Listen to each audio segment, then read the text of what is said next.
U ovom kratkom videu ću vam pokazati kako ćete poboljšati rast luka i češnjaka kako bi bio velik i sočan.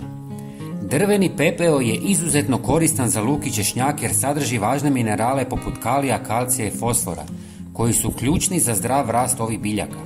Kalij pomaže biljkama da razviju jače korijenje i otpornost na bolesti, dok fosfor potiče razvoj plodova i korijena. Namakanje luka u otopini drvenog pepela prije sadnje može smanjiti rizik od bolesti i štetočina te poboljšati njegovu otpornost. Ova metoda također pomaže neutralizirati kiselo tlo, što je idealno za uzgoj luka i češnjaka. Sadnja luka i češnjaka u jesen vrlo je važna jer daje biljkama dovoljno vremena da razviju snažan korijenov sustav prije zime. To omogućuje raniji i obilniji urod u proljeće.